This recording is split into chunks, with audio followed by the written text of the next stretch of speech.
नमस्कार। मी आज माझ्या चॅनलवर एक रेसिपी दाखवणार आहे।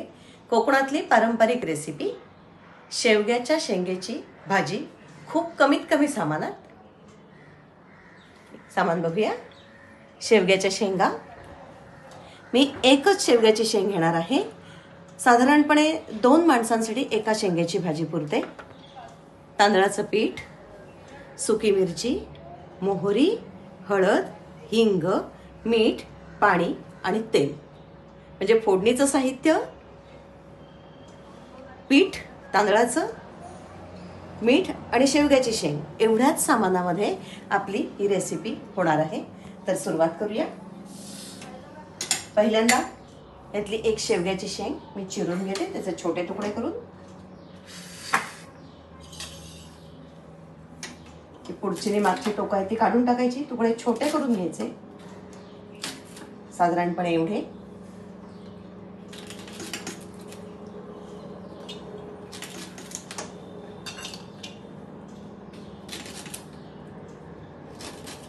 जितकी कोवळी शेंग असेल तितकी ही भाजी छान होते।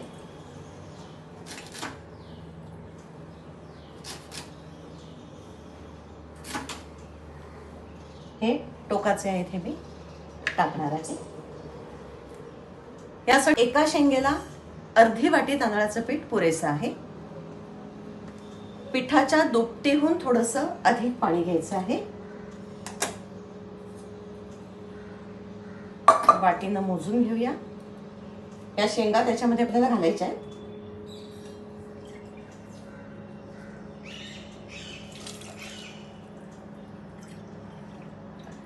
साधारणपणे 1.5 वाटी पाणी मी अर्ध्या वाटीला घेतलेलं आहे। किती पातळ पाहिजे त्यानुसार तुम्ही हे पाण्याचं प्रमाण कमी जास्त करू शकता। थोडं किंचित अजून घेतलंय। आता हे पाणी उकळत ठेवायचं। झाकण ठेवते आहे। या शेंगा शिजायला खूप वेळ लागत नाही, एक 5 मिनिटांमध्ये शेंगा शिजतील। पण या भाजीचं वैशिष्ट्य हे आहे की या शेंगा पूर्ण शिजल्या पाहिजेत। जितक्या त्या चांगल्या शिजतील तेवढी ही भाजी चांगली लागते चवीला। कमी शिजल्या तर भाजीला तेवढी चव येत नाही। कुकरला उकडल्या तर त्या खूपच जास्त एकदम फुटून जातात, त्यामुळे शक्यतो अशा बाहेरच उकळायच्या। या शेंगा उकळेपर्यंत आपण फोडणी करून ठेवूया साईडला।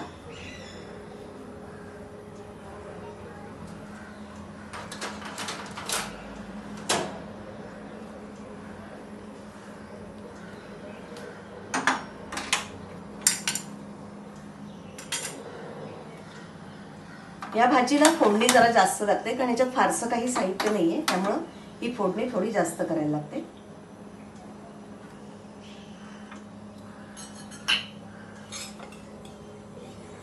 फोडणी गरम गरम घालण्याची आवश्यकता नाही, घातली तरी चांगले, पण याला मिरच्या आपल्याला तळून घ्यायच्या आहे आणि त्यामुळे मी आधी फोडणी करते।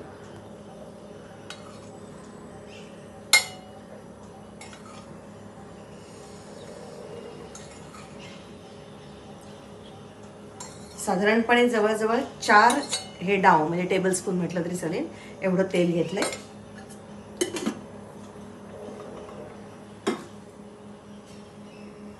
तेल तापेपर्यंत एखादा मिनिट थांबायला लागेल आपल्याला। तेल तापतंय। ही कोकणातली रेसिपी ही अगदी पारंपरिक रेसिपी। जेव्हा दळणवळणाच्या सुविधा फारशा नव्हत्या, रस्ते नव्हते, त्यावेळी घरातलं आजूबाजूला जे काही साहित्य मिळायचं त्या साहित्यामध्ये बरंचसं स्वयंपाक केला जायचा। शेवग्याची शेंग ही दारातच शेवग्याचं झाड असायचं। मिरची, हिंग, हळद, मोहरी हे साहित्य आहे। हे रोजच्या फोडणीला लागणारं साहित्य, मीठ, पाणी, तेल आणि तांदळाचं पीठ। तांदूळ हा कोकणातलाच पिकणारा, त्यामुळे तांदळाचं पीठही घरात असायचं आणि त्यामुळे हा पदार्थ दुपारच्या जेवणाला केला जात असे। तेल चांगलं तापलेलं आहे।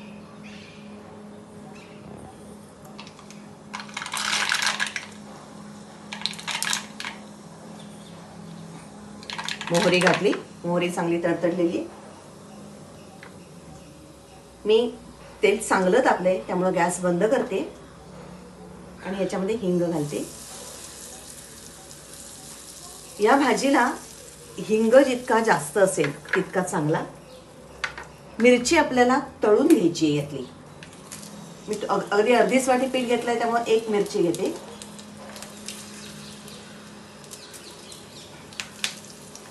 ही मिरची तळल्यानंतर कुस्करून लावायची आपल्याला.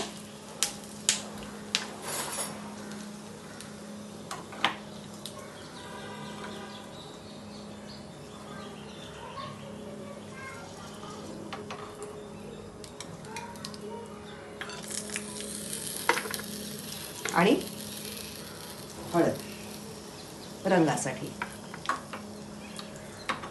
आणि बघूया आपण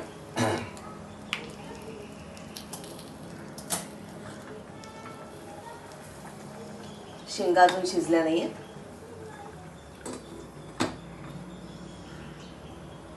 शेंगा शिजेपर्यंत आपल्याला थोडा वेळ थांबायला लागेल. आता आपण या शेंगा शिजल्या आहेत का बघूया.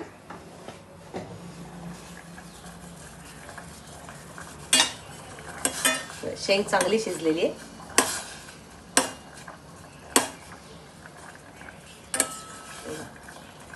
शेंग चांगली शिजलेली आपल्याला दिसते. काही वेळा जर झाकणातून भरपूर वाफ जात असेल तर हे पाणी आटून जातं. मग आटलं तर अशा वेळी पुन्हा अंदाजानं आपण पाणी घालायचं. याच्यामध्ये मीठ घालूया. मीठ अंदाजे.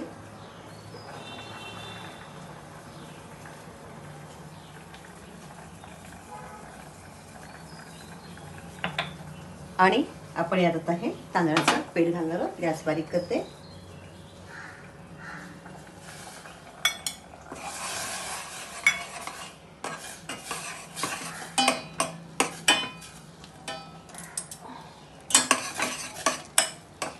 इतपत आपल्याला जर पाणी आटलं असेल तर पाणी घालायला पाहिजे.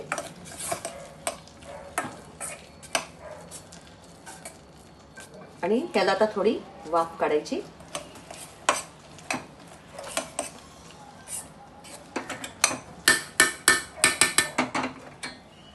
वाफ खूप वेळ काढण्याची गरज नाही. अगदी एखादा मिनिट वाफ काढली तरी चालेल. तोपर्यंत ह्या मिरच्या कुस्करून घ्यायच्या आहेत. अशा या सुक्या मिरच्या तळून अशा खमंग कुस्करलेली जी फोडणी आहे ना ती फार सुंदर लागते. कोकणातलं हे वैशिष्ट्य आहे की फणसाची भाजी असेल किंवा उसळी केलेली असेल तर त्या कोरड्या करायच्या आणि त्याला अशी फोडणी करून सुकी मिरची कुस्करून त्याच्यामध्ये घालायची. त्यावेळी फोडणी जास्त झाली तर हे टिकतं सुद्धा. आपण हे ठेवून देऊ शकतो. यातलं लागेल तेवढं लावायचं. उरलेलं नंतर आपण जेव्हा दुसरा काही पदार्थ करू त्यासाठी ठेवून द्यायचं.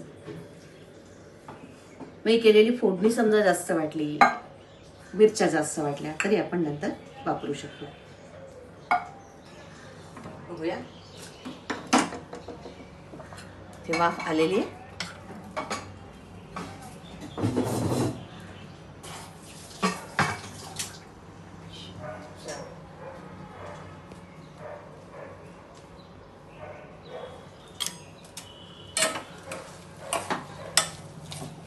आता याला ही आपण केलेली जी फोडणी आहे ती लावून घेणार आहोत. यातल्या मिरच्या अंदाजानं मला वाटतं की एवढं पुरेसे. ही थोडीशी शिल्लक ठेवते मी. किती तिखट पाहिजे असेल तेवढं.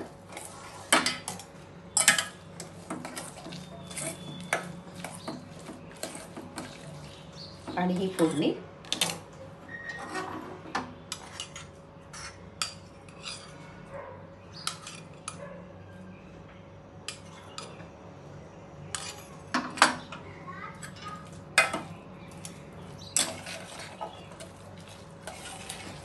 यामध्ये फारसे काही वेगळे पदार्थ नसल्यामुळं याला ही जी फोडणी आहे ही मात्र थोडी जास्त लागते. हिंगही थोडा जास्त घालावा लागतो नेहमीच्या आपल्या फोडणीपेक्षा. आणि मग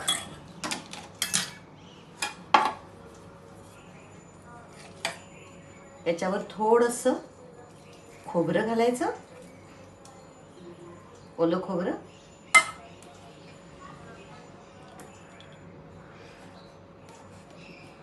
हे आपण नाश्त्यालाही खाऊ शकतो, दुपारच्या जेवणातही खाऊ शकतो. शेवग्याच्या शेंगांची रेसिपी तयार. एकदा करून पहा. आवडली तर लाईक करा, सबस्क्राईब करा, कमेंट करा. थँक्यू.